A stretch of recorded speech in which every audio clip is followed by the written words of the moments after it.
Brandon Moreno. That motherfucker was on point last night.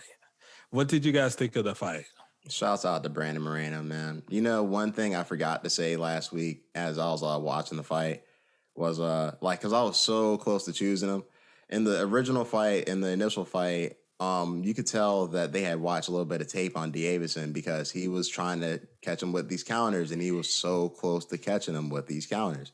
So, like, I'm not surprised that he went back, probably, recollected, and was just very prepared for this fight. He just looked very prepared.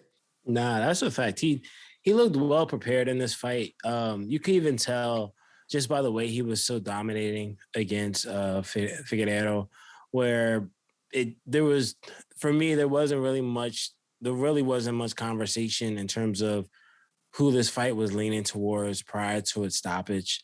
I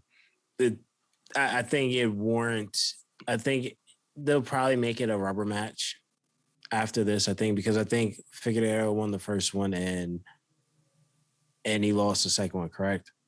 Well, so the first one, Figueredo. No, it was a draw.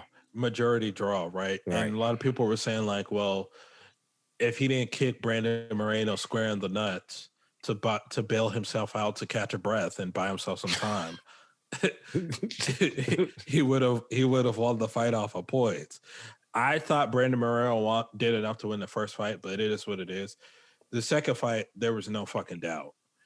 Yeah, he outboxed him, and when it came to wrestling and grappling, Brandon Moreno, like Nigel said, it looked like his camp was like, "Hey, we know what this motherfucker is going to do, and here's the game plan to stop all that shit."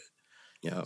So, shouts out to Brandon Moreno, the first Mexican-born UFC champion. I know Cain Velasquez and Henry Cejudo. I know those guys are Mexicans as well, but apparently they were born in America, which I didn't know. I thought Velasquez was born in Mexico. I didn't know he was born in America. But so I'm telling you right now, I think it's going to be a good look for Brandon Moreno because, like, when he won last night and the crowd was going crazy for a win, I was like, this guy feels like he could be a star.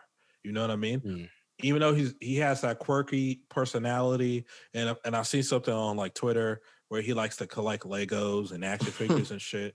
And there's nothing wrong with that. No, it's cool. Yeah, there's nothing wrong with that, because I feel like there's a crowd of people that do the same thing for him. So they'll gravitate to him just off the strength of that. Right.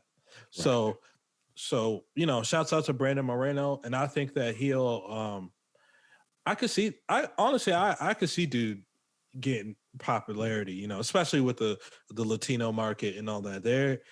I could see them fucking with him. And the way he fights, he don't fight like no bitch, man. He fights like he's coming to win.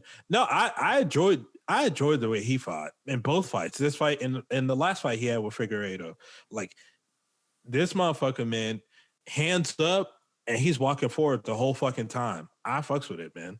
No, and he's not, and he's not like a human punching bag. He's, you could tell this guy got some skill to him.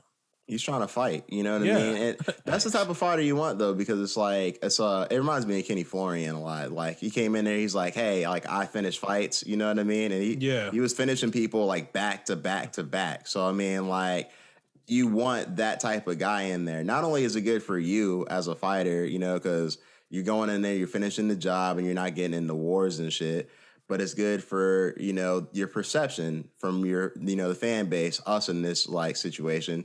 Yo, we fuck with you because you're actually trying to go in there and fight and get the job done. Point fighting is cool, but, like, we don't always want that. You know what I mean? Right. Yeah. Speaking of person who didn't get the job done, right?